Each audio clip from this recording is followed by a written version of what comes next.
Hello दोस्तों। हम आपके आमेर का इतिहास पढ़ रहे थे। आमेर के इतिहास में हमने आमेर के इतिहास की प्रारंभिक बातें की थी। आपके ढूंढाड़ के नाम पे चर्चा की थी। आमेर के इतिहास में हमने आमेर की कुल देवता कुल देवी आमेर के झंडे के बारे में बात की थी। आमेर वंश की उत्पत्ति कहाँ से हुई उसकी चर्चा की थी। उसके बाद में आमेर के संस्थापक दुल्ले राय के बारे में हमने पढ़ा। उसके बाद में हमने कोकिल देव के बारे में चर्चा की थी। इसके बाद में मैंने आपको रामदेव या राजदेव कहते उसके बारे में बताया। उसके बाद में हमने आपके पृथ्वीराज कछवा के बारे में चर्चा की थी, जिनके शासन को हमने 12 कोटड़ी के नाम से डिनोट किया था। इसके बाद में मैंने पृथ्वीराज कछवा का जो उत्तराधिकारी संघर्ष चला था पूर्णमल भीमदेव के बारे में उनकी चर्चा की थी।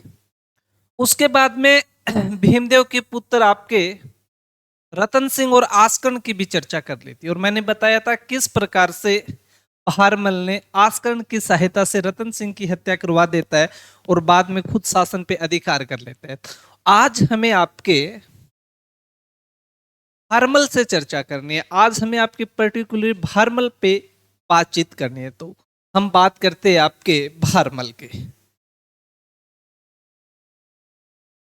समय आपका बैकग्राउंड चेक कर लेता हूं। चलो दोस्तों,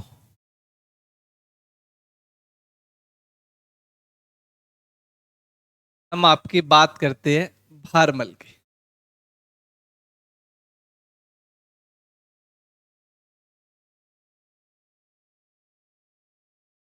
पंद्रह सौ 47 से 74 के बीच में। अब सबसे पहले तो हमें यह देखना है कि भारमल के बारे में हमें आपकी चर्चा क्या करनी। तो सबसे पहले तो आपको पता है कि किस प्रकार से भारमल ने आस्कर्ण की सहायता से रतन सिंह की हत्या करवाता है और कुछ समय के लिए आपके आमेर का शासक बनता है आस्कर्ण। लेकिन भारमल जल्दी ही आस्कर्ण की नीतियों को लोगों के सामने उजागर कर देता है और उजागर करके आस्कर्ण को गद्दी से हटा के आपके आमेर का शासक बन जाता है कौन? भारमल। अब जब भारमल आपका आमेर का शासक बनता है तो उसके सामने समस्या आ जाती है। एक तो आस्कर्ण वाली समस्या चल रही थी, क्योंकि आस्कर्ण भी आपके गद्दी के लिए अधिकार जता रहा था। इसके बाद में भारमल अपने आप को सुदृढ़ बनाने के लिए मुगल शासक अकबर से मिलने की योजनाएं बनाता है कि अगर मैं अकबर से मिल लेता हूं, अकबर के साथ संधि कर लेता हूं, तो मेरा एक स्तंभ मजबूत हो जाएगा और मजबूत होने के कारण मुझे फिर आमेर की गद्दी से हटाने वाला कोई नहीं होगा। तो याद रखना कि आपके भारमल ने अकबर से अकबर कौन? तो आपका मुगल बादशाह अकबर से 2 बार मुलाकात की थी। मुलाकात की थी कि आपके भारमल ने अकबर से 2 बार मुलाकात की थी। वो मुलाकात कब कब की और क्यों की? क्यों की तो मैंने आपको बता दिया कि भारमल अपने आप को आमेर की गद्दी पे सुरक्षित रखना चाहता है, और सुरक्षित रखने के लिए वो एक बड़ी सैन्य या बड़ी शक्ति का सहारा लेना चाहता है। इसलिए वो मुलाकात कर रहा है किससे? आपके अकबर से। तो भारमल की मैं प्रथम मुलाकात की बात करूं। मुलाकात, प्रथम मुलाकात की थी आपके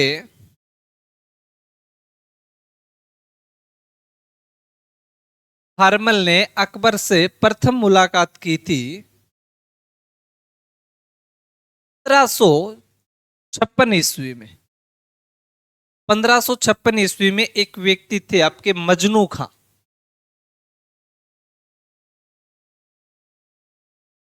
मजनू खां की सहायता से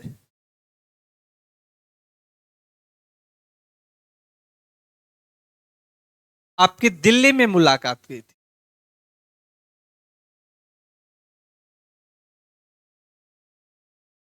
दिल्ली में मुलाकात की थी। मजनू खां आपका सूबेदार हुआ करता था अकबर का, और एक बार आपके मजनू खां की सहायता की थी भारमल ने। तो भारमल का अच्छा दोस्त था आपका मजनू खां, और आपके भारमल ने मजनू खां को अपनी समस्याओं के बारे में अवगत कराया।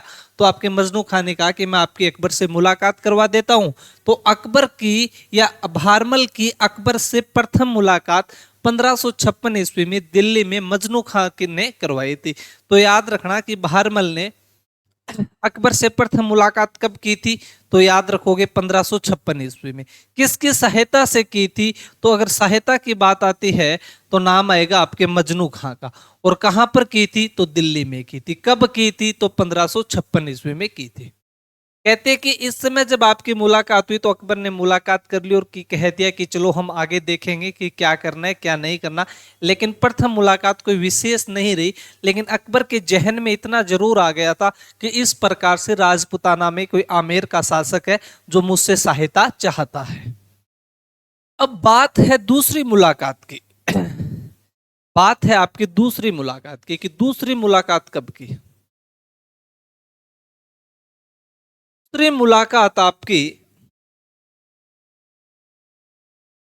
भारमल ने अकबर से की थी, याद रखना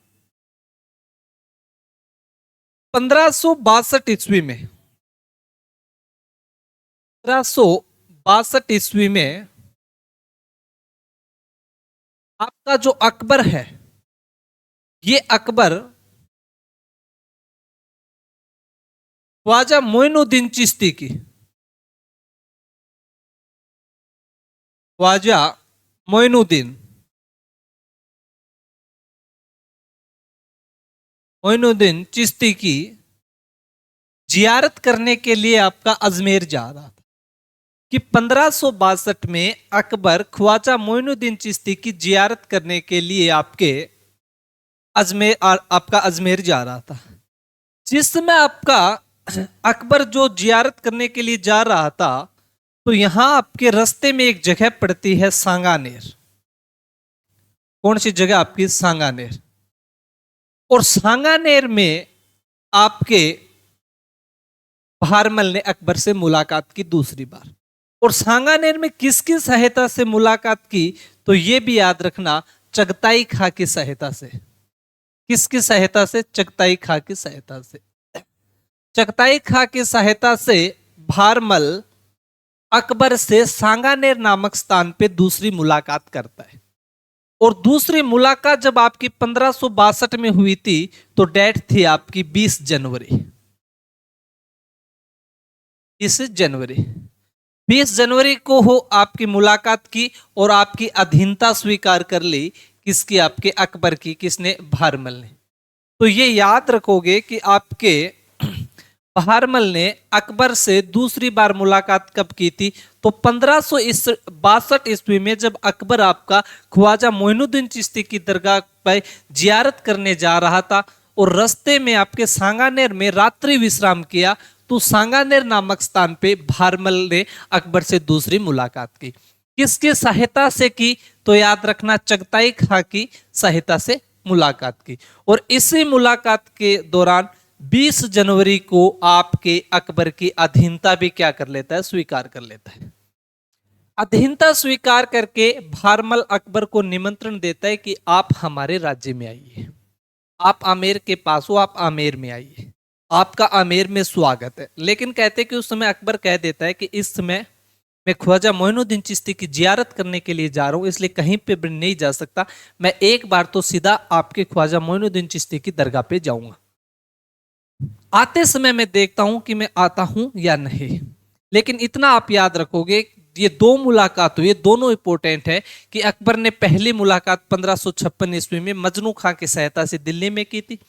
दूसरी मुलाकात भारमल 1562 में करता है, किसकी सहायता से, चगताई खां की सहायता से। कहां पर, आपके सांगानेर में। और यहीं पे अधीनता स्वीकार कर लेता है 20 जनवरी। कहते हैं कि जैसे ही अकबर ख्वाजा मोइनुद्दीन चिश्ती की दरगाह पे जियारत करने के लिए चला जाता है और वापस आता है, तो वापस आते समय आपका जो भारमल था, भारमल अकबर के सामने ही चला जाता है और सामने जाके फिर से उनसे मुलाकात करता है एक जगह पे, और वो जगह है आपकी सांबर। सांबर नामक स्थान पे आपकी फिर से मुलाकात करता है, और सांबर में वो फरवरी 1562 में मुलाकात करता है। और यहां पर वो क्या करता है, आपके भारमल की एक पुत्री थी हरकाबाई, अपने पुत्री हरकाबाई के विवाह का प्रस्ताव रखता है अकबर के सामने कि मैं अपनी पुत्री हरकाबाई का विवाह करना चाहता हूं बादशाह आपसे। और इस प्रस्ताव को स्वीकार कर लेते हैं आपके कौन है, अकबर। तो अकबर जब इस प्रस्ताव को स्वीकार करते तो अकबर और हरकाबाई का विवाह होता है। और वो विवाह कौन सी जगह पे होता है, तो याद रखना आप, सांबर नामक स्थान पे। कहां पर हुआ था, आपके सांबर नामक स्थान पे। तो सांबर नामक स्थान पे किन किन का विवाह हुआ, तो आपके अकबर व हरकाबाई का विवाह, अकबर व हरकाबाई का विवाह, अकबर व हरकाबाई का विवाह कब हुआ, तो आपके याद रखना फरवरी 1562 को। कहां पर हो रहा है, तो आपके सांबर नामक स्थान पर। अब सांबर नामक स्थान पे इन दोनों का विवाह हो रहा है। अब विवाह हो रहा है तो एक बात तो आपको ये ध्यान में रखनी चाहिए कि इनका विवाह क्यों हुआ, आपके विवाह क्यों किया गया, क्योंकि विवाह करने का मतलब था कि आपका जो भारमल है वो भारमल चाहता है कि अगर मैं अकबर के साथ आपका वैवाहिक संबंध स्थापित कर देता हूं तो अकबर मेरे प्रति सहानुभूति रखेगा, और मेरे प्रति सहानुभूति रखेगा तो आमेर पे मुझे कोई भी खतरा नहीं होगा। तो याद रखना अकबर व हरकाबाई का विवाह कब हुआ, तो फरवरी 1562। अगर डेट की बात करूं तो 6 फरवरी 1562 को कौन से स्थान पे, आपके सांबर नामक स्थान पे। अब सांबर नामक स्थान पे विवाह हो रहा है तो एक बात आप याद रखना, है डिनोट करना कि अकबर व हरकाबाई का, इस नाम पे आप एक थोड़ा सा गौर करो, हरकाबाई। अगर मैं इनके और नाम की बात करूं कि हरकाबाई का और क्या नाम था, तो याद रखना इन्हें रुखाबाई भी कहा जाता है। क्या कहा जाता है आपका, रुखाबाई भी कहा जाता है, रुखाबाई भी कहा जाता है। अकबर ने हरकाबाई को उपाधि दी थी, उपाधि दी थी, याद रखना कौन सी उपाधि दी थी, तो इसको उपाधि दी थी मरियम नाम से, मरियम। तो मरियम नाम की उपाधि कौन दे रहा है, आपका अकबर। किसको, आपके हरकाबाई को मरियम नाम की उपाधि दी थी। इसके अलावा आपके हरकाबाई को उजमानी की उपाधि दी थी, एक उजमानी। और उजमानी की उपाधि कौन देता है, तो अकबर के ही दरबार में एक मौलवी रहते थे आपके, मैं बात करूं आपकी सलीम शेख सलीम चिश्ती मौलवी। शेख सलीम चिश्ती मौलवी द्वारा हरकाबाई को जो उपाधि दी गई थी वो उपाधि कौन सी, आपकी उजमानी। और एक उपाधि थी इनकी आपकी मरियम उजमानी, मरियम उजमानी। और जो मरियम उजमानी जो आपकी उपाधि है ये दी थी इनको आपके जहांगीर ने। किसने दी, आपके जहांगीर ने। जहांगीर, जहांगीर जिसे हम सलीम कहते, क्योंकि जो आपका अकबर व हरकाबाई थे इन्हीं का पुत्र था कौन, आपका जहांगीर। इन्हीं का पुत्र कौन है, जहांगीर। आगे जाके इनके पुत्र हुआ था जहांगीर जिसे हम आपका सलीम भी कहते। तो एक तो आप ये भी याद रखोगे कि अकबर व हरकाबाई का विवाह कब हुआ था, तो 6 फरवरी 1562 को सांबर नामक स्थान पर हुआ था। हरकाबाई का अन्य नाम क्या है, तो आपका रुखाबाई के नाम से भी इन्हें जाना जाता है। हरकाबाई की उपाधि कौन कौन सी है, तो एक तो उपाधि है इनकी मरियम। मरियम की उपाधि किसने दी थी, आपके अकबर ने।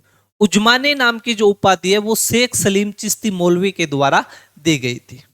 और मरियम जो उजमानी उपाधि है ये आपके जहांगीर ने दी थी, जो आपके अकबर व हरकाबाई का पुत्र हुआ करता था। अब एक आपके दिमाग में जो कीड़ा जुलबुला रहा होगा कि सर हम तो सुनते हैं कि अकबर की पत्नी का नाम जोधाबाई था, तो पहली बात तो आप ये दिमाग से निकाल दो, अकबर की जोधाबाई के नाम से कोई भी पत्नी नहीं थी। अकबर की जोधाबाई के नाम से कोई भी पत्नी नहीं थी, क्योंकि इतिहास में कहीं पर भी नहीं है कि अकबर की पत्नी जोधाबाई थी। तो फिर आप कहोगे कि हम तो सर मूवी भी देखते आपकी अकबर जोधाबाई, इसके अलावा नाटक भी चलता है आपका अकबर जोधा। तो जब ये मूवी बनी थी तब भी ये खूब चर्चा में आई थी, और इसके डायरेक्टर को जब पूछा गया था कि आपने इतिहास को ऐसे तोड़ मरोड़ के पेश क्यों किया है, तो उस डायरेक्टर का एक ही जवाब था कि मुझे सिर्फ पैसे कमाने हैं। मैं भी जानता हूं कि अकबर की जोधाबाई के नाम से कोई भी रानी नहीं थी, लेकिन अकबर, अगर मैं अकबर या हरकाबाई के नाम से मूवी बनाता हूं, नाटक बनाता हूं, तो इतनी फेमस नहीं होती जितनी इस नाम से हुई है। दूसरी बात, जब हम आगे पढ़ेंगे तो आपके जहांगीर की पत्नी हुआ करती थी मारवाड़ की एक मानीबाई, और मानीबाई का नाम था आपका, उसे उपाधि दी गई थी जोधाबाई, क्योंकि वो जोधपुर की थी इसलिए उसे जोधाबाई कहा गया था। जो आपके मोटा राजा उदय सिंह की पुत्री हुआ, आपकी मोटा राजा उदय सिंह की पुत्री हुआ करती थी मानीबाई, और मानीबाई की उपाधि थी जोधाबाई की। तो अगर मैं मूवी बना दूं कि जहांगीर जोधाबाई, या नाटक आ जाए आपका जहांगीर जोधाबाई, तो कोई नहीं देखेगा।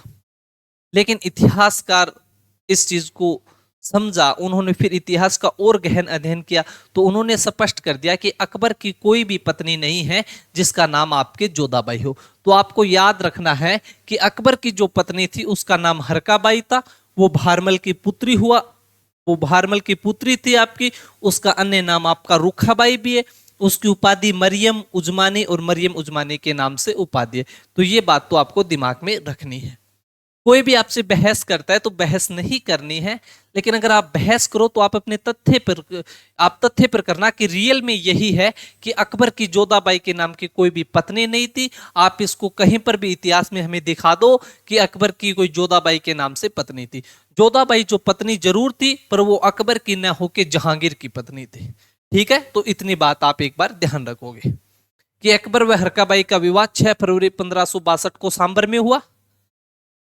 हरकाबाई का अन्य नाम रुखाबाई भी है, ये इसकी उपाधि है। और अकबर व हरकाबाई का जो पुत्र हुआ था उसका नाम क्या है आपका जहांगीर। और हरकाबाई किसकी पुत्री है, तो ये आपके आमेर के शासक भारमल की पुत्री है।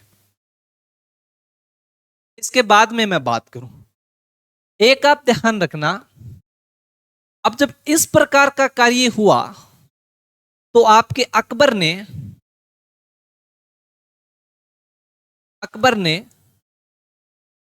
भारमल को उपाधि दी थी। अकबर ने भारमल को उपाधि दी थी, और वो उपाधि क्या क्या है आपकी, अकबर ने भारमल को उपाधि दी, और वो उपाधि क्या क्या थी, तो आपके भारमल की उपाधि है, एक तो इन्हें उपाधि दी थी आपकी अमीर उल उमरा, अमीर उल उमरा, और एक उपाधि दी थी इन्हें राजा की। भारमल की दो उपाधियां आपकी अमीर अमीर उल उमरा और आपकी राजा की किसके द्वारा दी गई, तो आपके भारमल के द्वारा दी गई थी, और आपके भारमल को दी गई थी आपके अकबर के द्वारा। और हमें क्या देखना है भारमल के बारे में, तो एक बात ये याद रखोगे कि भारमल के द्वारा राजपुताना में राजपुताना में किए गए सर्वप्रथम कार्य सर्वप्रथम कार्य क्या क्या कार्य भारमल के द्वारा किए गए जो राजपुताना में सर्वप्रथम हुए थे। नंबर एक, पहला कार्य है मुगलों की अधीनता स्वीकार करना। मुगलों की अधीनता स्वीकार करना।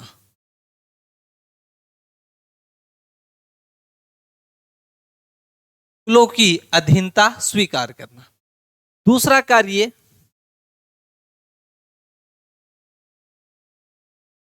मुगलों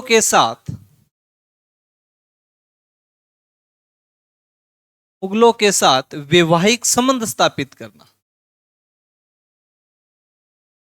मुगलों के साथ वैवाहिक संबंध स्थापित करना। संबंध स्थापित करना। मुगलों के साथ वैवाहिक संबंध स्थापित करना। तीसरे कार्य की मैं बात करूं तो तीसरा कार्य याद रखना, अकबर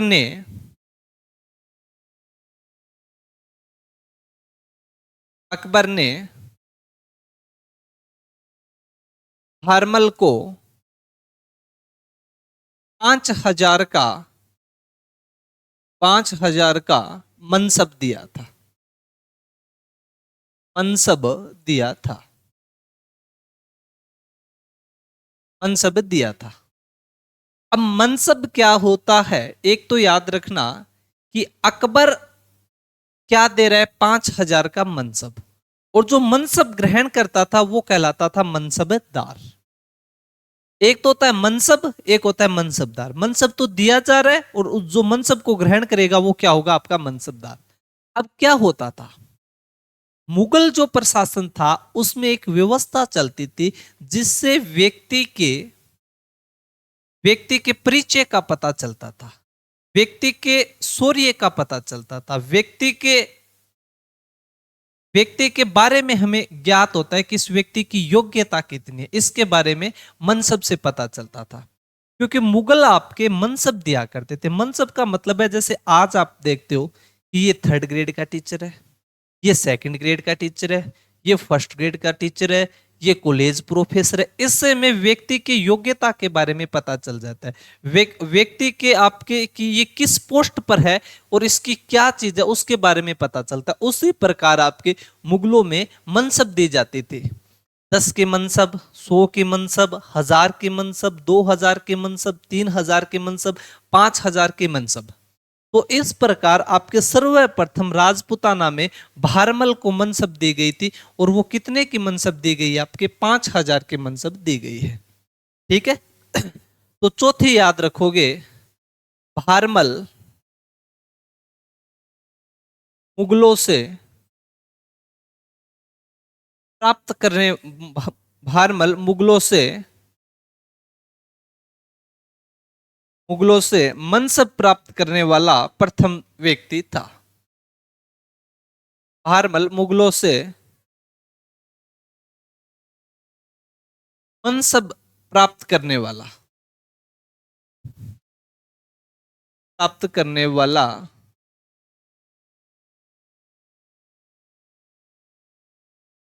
प्रथम व्यक्ति या शासक था, क्योंकि शासकों को ही दी जाती थी, शासक है।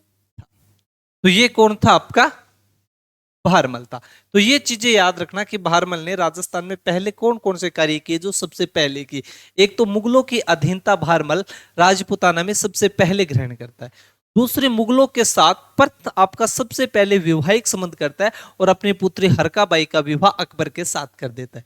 तीसरा, अकबर ने भारमल को 5,000 का मनसब दिया था। कितने का, आपका 5,000 का मनसब दिया था। और चौथा, भारमल मुगलों से मनसब या मनसबदारी प्राप्त करने वाला प्रथम व्यक्ति या प्रथम शासक था। तो ये सारी बातें हैं किसकी, आपके भारमल की। इसके बाद में आपका जो अकबर है, अकबर ने 1570 में नागौर दरबार लगाया था। आपको याद आ रहा है तो अकबर ने 1570 में नागौर दरबार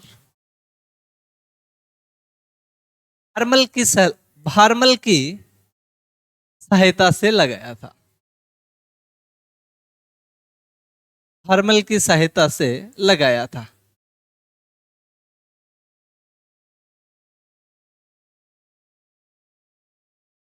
लगाया था।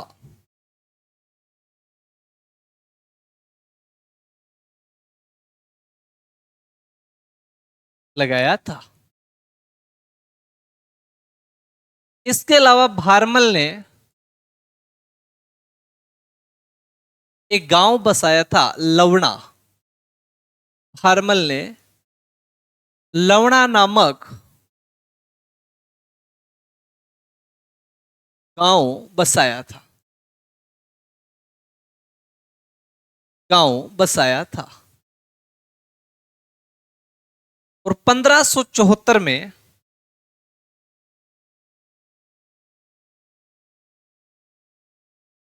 भारमल की मृत्यु हुई। भारमल की मृत्यु हुई। तो ये सारी बातें आपको याद रखनी है किससे? भारमल से। एक बात और याद रखना, जब आपके सांबर नामक स्थान पे आपके अकबर व हरकाबाई का विवाह हुआ था, तो अकबर व हरकाबाई का विवाह हुआ तो सांबर नामक स्थान से ही भारमल ने अपने पुत्र भगवंत दास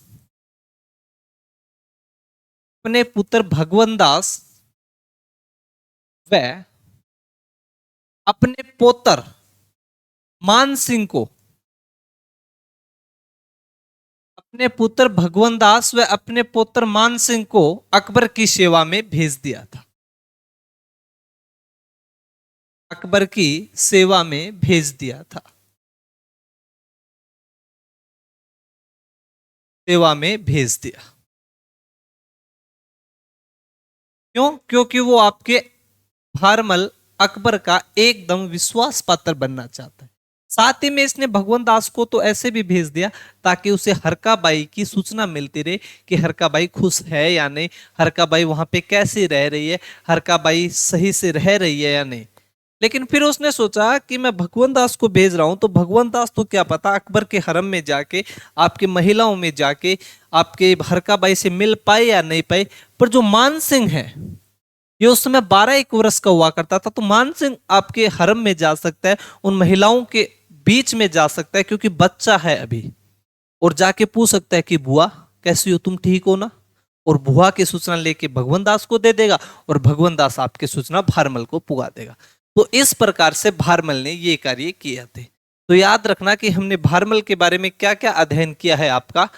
तो एक बार देखो कि भारमल अकबर से 2 बार मुलाकात की थी। कब? पहली प्रथम मुलाकात 1556 ईस्वी में मजनू खां की सहायता से दिल्ली में की।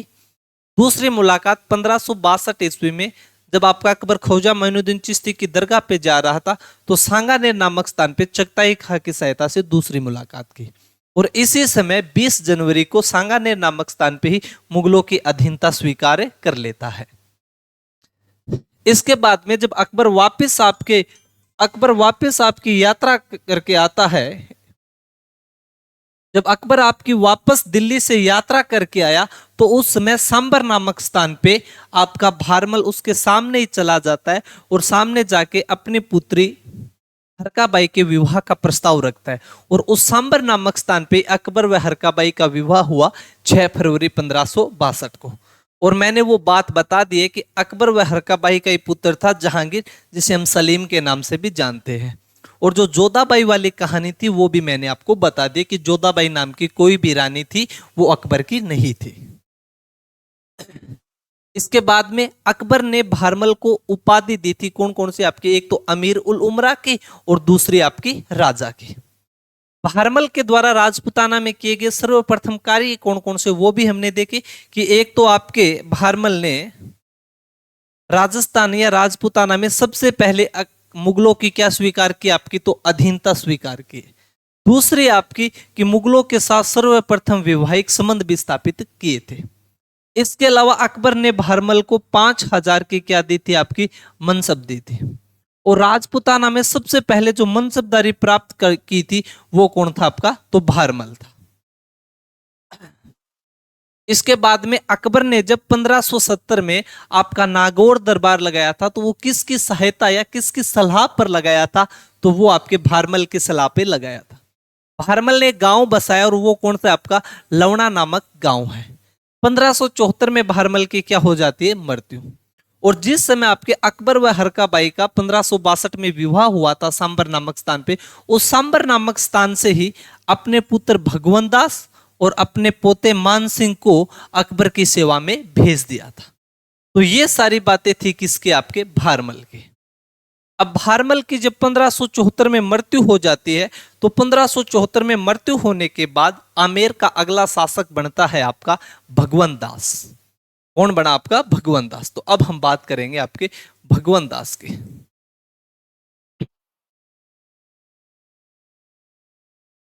भगवंत दास 1574 से 89 तक।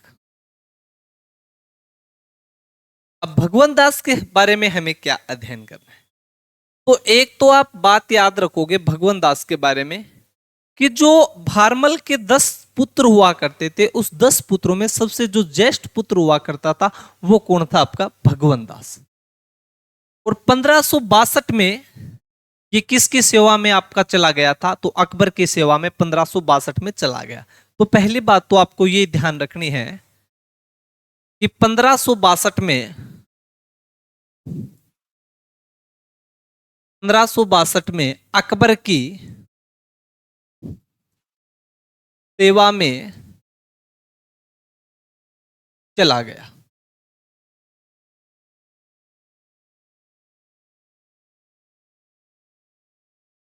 1562 में अकबर की सेवा में चला गया। दूसरा बात, दास का भगवान दास नाम भी मिलता है।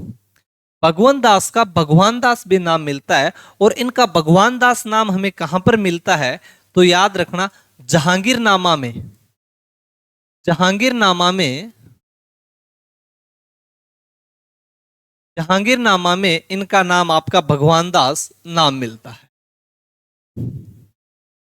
जो जहांगीर की जीवनी है आपकी जहांगीरनामा, उसमें भगवंत दास का जो उल्लेख हुआ है वो भगवान दास के नाम से हुआ है। अब 1562 से आपके अकबर की सेवा कर रहे थे और आपके भगवंत दास के एक पुत्री हुआ करती थी और उस पुत्री का नाम है आपकी मानबाई। याद रखोगे क्या नाम है? मानबाई। तो भगवंत दास की पुत्री थी भगवंत दास की पुत्री थी मानबाई। भगवंत दास की पुत्री कौन है? मानबाई।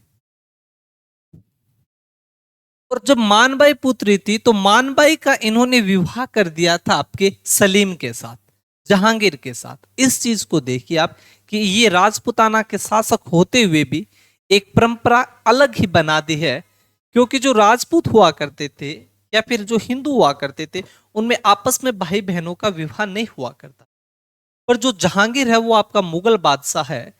इस चीज को आप ऐसे समझिए, मैं बताता हूं कि एक शासक है आपका भारमल। कौन है आपका? भारमल। थोड़ा सा आप पीछे जाके देखिए तो आपको पूरी स्टोरी समझ में आएगी कि एक शासक हुआ करता था आपका कौन? भारमल। भारमल हुआ, भारमल के पुत्र है जिसका नाम क्या है? भगवंत दास। भारमल का पुत्र है कौन? भगवंत दास। भारमल के पुत्री थी, उसका क्या नाम है? हरकाबाई। हरकाबाई। हरकाबाई का विवाह किससे हुआ था? आपके अकबर से। और हरकाबाई और अकबर का जो पुत्र था उसका नाम क्या है? जहांगीर, सलीम। जहांगीर या सलीम, जहांगीर या सलीम। इधर भगवंत दास की जो पुत्री है इसका नाम क्या है? मानबाई। मानबाई। अब भगवंत दास का जहांगीर कौन लगता है, सलीम कौन लगता है? तो भांजा लगता है। और मानबाई और जहांगीर आपस में क्या हुए? आपके भाई बहन हुए वैसे तो। लेकिन फिर भी भगवंत दास मानबाई का विवाह सलीम के साथ कर देता है, जहांगीर के साथ कर देता है। तो यह भी याद रखना कि आपके जहांगीर का विवाह किसके साथ हुआ था राजपुताने में? आपके आमेर वालों में। तो भगवंत दास की पुत्री मानबाई के साथ। अब हम बात करें आपके जहांगीर व जहांगीर व मानबाई का विवाह। मानबाई का विवाह हुआ। मानबाई का विवाह हुआ। इस मानबाई को भी कुछ उपाधियां दी गई और वो उपाधियां कौन कौन सी है? तो याद रखना, इनकी उपाधियां हैं, एक तो इन्हें आपकी शाही बेगम कहा जाता है। क्या कहा जाता है? आपके शाही बेगम। किसने कहा? आपके जहांगीर ने। जहांगीर ने कौन सी उपाधि दी आपके? शाही बेगम। शाही बेगम। कौन सी उपाधि आपकी? शाही बेगम। किसकी? आपके मानबाई की। इसके अलावा आपके उस हरकाबाई की उपाधि कौन कौन सी थी? तो एक तो मरियम, एक आपकी उजमानी, और एक उपाधि थी आपकी मरियम उजमानी। वो तो हो गई किसकी? आपके हरकाबाई की। लेकिन आपकी यहां पे मानबाई की उपाधि कौन सी है? तो मानबाई की उपाधि है शाह बेगम की। ये आपकी शाही बेगम। तो ये आपको याद रखना है थोड़ा सा कि इसकी उपाधि कौन सी थी, कौन सी नहीं थी। इसके बाद में मैं बात करूं आपके भगवंत दास की ओर, कि भगवंत दास की ओर क्या बातें हैं। तो एक आप और याद रखना कि एक तो शाही बेगम होगी, एक उपाधि इसकी और है, मैं वो और बता देता हूं। वो है आपकी सुल्तान ए निसार। ये भी याद रख लेना। सुल्तान ए निसार ये भी किसके द्वारा दी गई थी? जहांगीर के द्वारा। जहांगीर के द्वारा। अब मैं बात करूं आपके भगवंत दास की, भगवंत दास के सैनिक अभियान, कि भगवंत दास ने कौन कौन से सैनिक अभियान किए थे।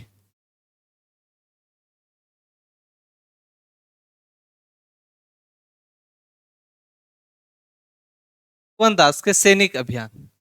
तो भगवंत दास के जब सैनिक अभियानों की बात करते हैं कि अकबर के दरबार में रहते हुए आपके भगवंत दास ने कौन कौन से सैनिक अभियान किए थे। तो इनके सैनिक अभियानों की पहला सैनिक अभियान तो आ गया आपके रणथंबोर का सैनिक अभियान। रणथंबोर का सैनिक अभियान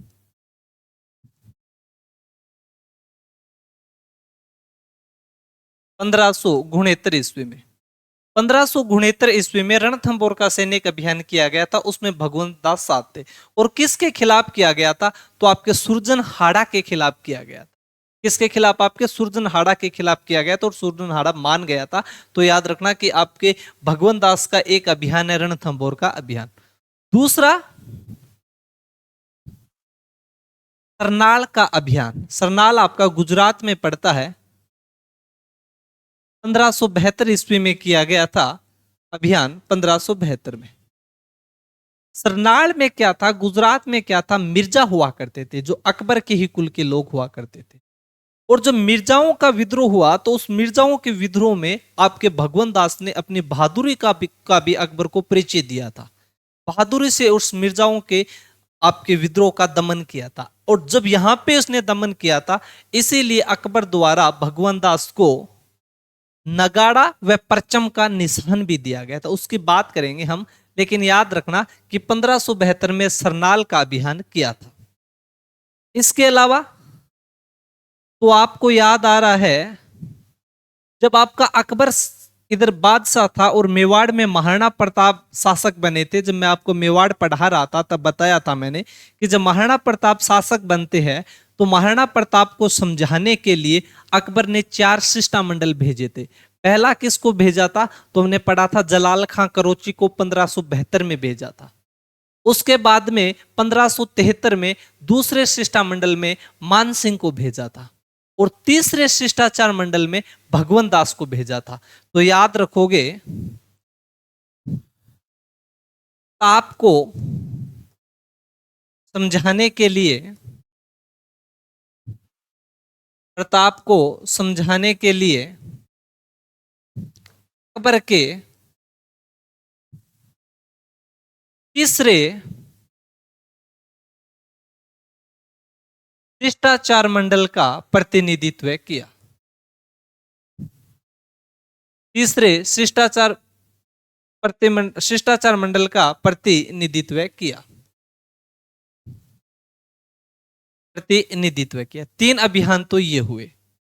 और मैं चौथे अभियान की बात करूं तो आपको याद आ रहा है 1567-68 में, 1567-68 में अकबर ने आपके चित्तौड़ अभियान किया था। अकबर ने क्या किया था? आपका चित्तौड़ अभियान 1567-68 में अकबर ने चित्तौड़ अभियान किया था। और चित्तौड़ अभियान में भी साथ थे कौन? आपके भगवंत दास। और हम यहां तक पढ़ते हैं कि जब आपका 1567-68 में आपके अकबर ने चित्तौड़ अभियान किया था और चित्तौड़ अभियान के दौरान मेवाड़ में तीसरा साका हुआ था। और जब तीसरा साका हो जाता है तो चित्तौड़ में 30,000 लोगों का कत्लेआम किया गया था, नरसंहार किया गया था। और वो किसकी सलाह पे किया गया था? तो वो भगवंत दास की सलाह पे किया गया था, वो भी याद रखना। ये चार आपके सैनिक अभियान आ गए। इसके अलावा मैंने बताया था कि अकबर ने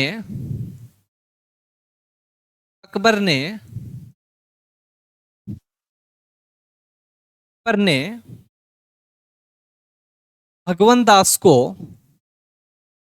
अकबर ने भगवंत दास को नगाड़ा व परचम, परचम का मतलब होता है झंडा बच्चों, परचम का निशान दिया था।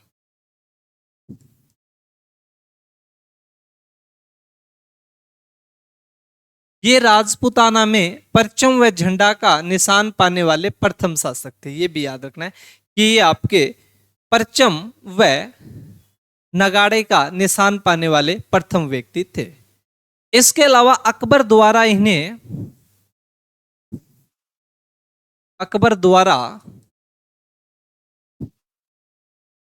1782 में पंजाब का सूबेदार बनाया गया था।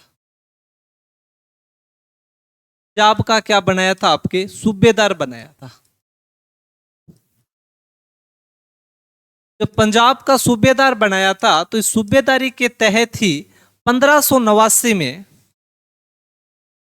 1589 में लाहौर में इनकी मृत्यु हुई। लाहौर में इनकी मृत्यु हुई।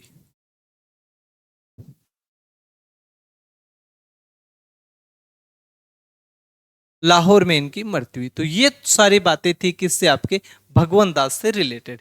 कि भगवंत दास के बारे में हमने क्या क्या पढ़ा, तो देखो एक बार आप कि भगवंत दास 1574 से 89 तक 1562 में किसकी सेवा में आपके चले गए? तो अकबर की सेवा में चले गए।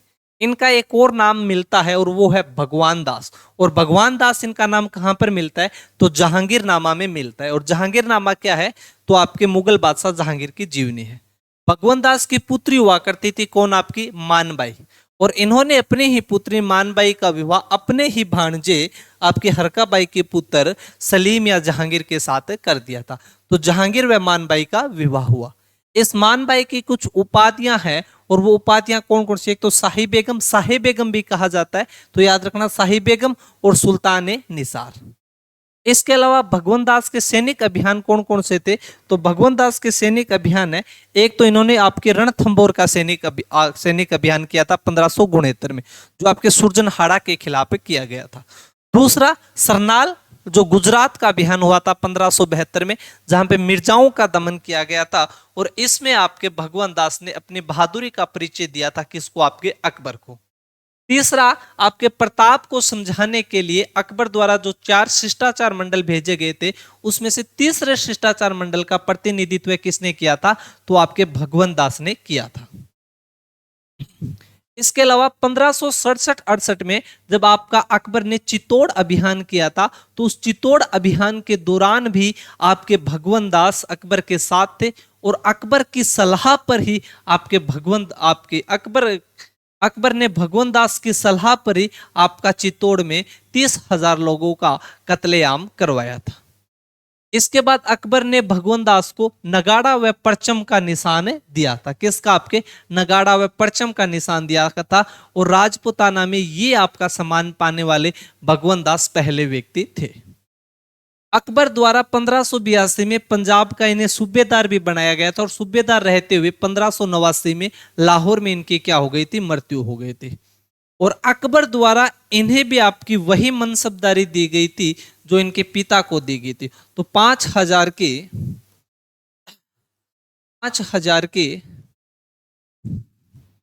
मनसबदारी अकबर द्वारा दी गई। अकबर द्वारा दी गई। तो ये दोस्तों आप आज हमने आपके भारमल और भगवंत दास के बारे में पढ़ा है। कल हम आपके इसके आगे आपके पढ़ेंगे। धन्यवाद साथियों, जय हिंद।